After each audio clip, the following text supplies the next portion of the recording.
Hey, here's another video from weldingtipsandtricks.com. Today we're doing a 4G MIG, that's overhead.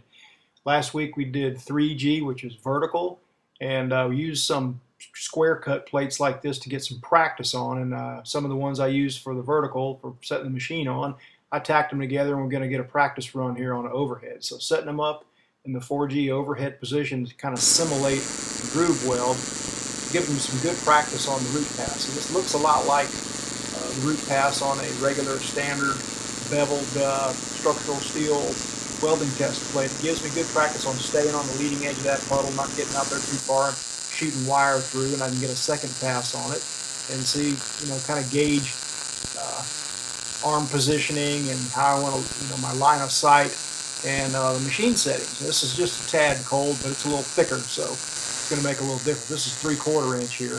So what's a tad cold on here will be just about right for a 3/8 plate. It gives me a little chance to shake the rust off before I jump on a test, and it's very similar actually. An outside corner joint like this, very similar to, or you can actually do the inside as well and get some good practice. So to prep the plates, these are 3/8 plates with a 37.5 degree bevel. I put a 1/16 land, a little heavy on the land, a little heavy 1/16. And then they go better that way on overhead, and then gap them a little bit narrower too. Like if the spec is an 1/8 plus or minus a 32nd, I want to cheat on and go 3/32 and use up a little bit narrower because it just works better for me on overhead. Otherwise I have to set the machine colder and turn it back up for the other passes, and I'd rather just find a thing that worked for all, a setting that worked for all. So overhead doesn't mean it has to be way over your head, just it's got to be in this position. And you want to get it where you're comfortable. And for me, just slightly over the top of my head is about right. And I want to get a good line of sight on it. And what I mean by a line of sight is just a good way of looking at it that gives me a little bit of a perspective, like not straight on, coming straight at me, but a little bit of an angle. And then I'm going to try some hand positioning here and see if it feels comfortable. I don't generally hold the torch like this. Some people do. I usually turn it sideways like this. It's more comfortable for me, and press the trigger with my finger and do something like this with my other hand. This is the line of sight that I kind of use, where I'm a little bit to one side looking this way. Now the camera view on these welds is from the other side because the camera would be right in my way otherwise, and so I'm giving you a little bit different perspective on it. But that wasn't working for me as far as the hand positioning and feeling good and steady for a prop, so I figured I'd clamp a little something on there to help me out, rest my hand on, and that does feel a lot better. The root pass, I like slight drag angle for overhead on the root pass. Dead straight in works just fine also for that root, but just a slight drag tends to push it through just a little bit and pushes the wire back in the puddle. Now again, this is with the gooseneck bent the way it is, it's a little bit uncomfortable for me to get all those angles with the gun straight back, so I don't do that. I just turn it sideways and get in a comfortable position where I can just relax, focus on the weld without being in a bind, and turn it sideways, press the trigger with my finger, and that works out good for me. And I take a few runs here and see how it's going to work. The second pass for me works better, either straight in or just a slight push even works better, because I really want that second pass to be below flush and flat. I don't want it humped up at all if possible.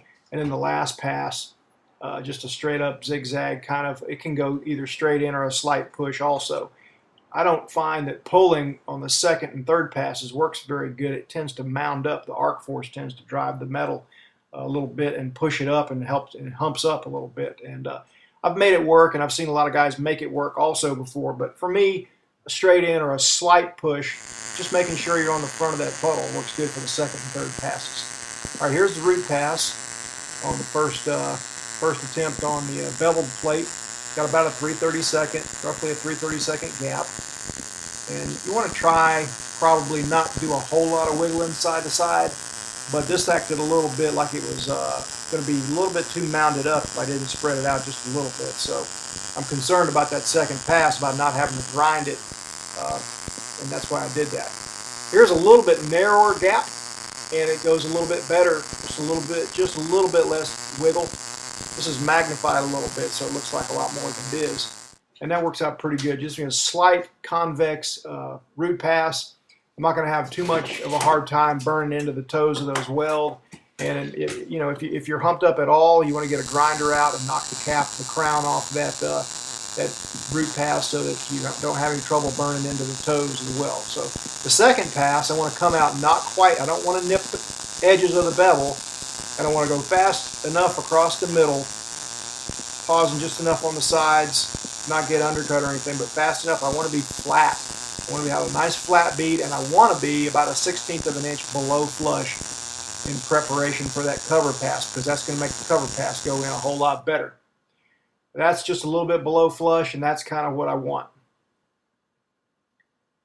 If you do get a little bit of a crown, a little bit of a humped up second pass, you can still make it work. This is not too bad either. If it gets too out of whack, you want to hit it with a grinder before you put the cover pass on, if you're allowed on a test. You need to be able to do it without a grinder, because you don't ever know what kind of test supervisor you're going to get that says, "Up, you're done tacking it, give me the grinder." You know, then you're just stuck. You got to make it work. So this is that pass that was kind of full, a little bit of a convex fill pass. I'm just kind of going as fast as I dare across the middle and holding on those toes to, you know, kind of make it go better, make it not have undercut. But it worked, but not as good as this one. Is a little bit below flush. I know this looks like vertical, but trust me, it was just camera angle. This is an overhead shot. Just a little bit different camera angle. But this is the fill pass is about a 1/16 below flush here, and it's going in a whole lot better, and the end result is going to look a lot better. Not because some, you know, there's the AWS requirements are usually an 1/8 inch max on the cap on height, and this overhead joint right here, that's the overhead on the left, and the vertical we did last week on the right. The overhead's a little high in one place. I measured it, and it was just slightly over an 1/8. There's the root pass. Root pass was kind of flush, but by the time I put the fill and the cap on it, it kind of squeezed it and poked it out a little bit.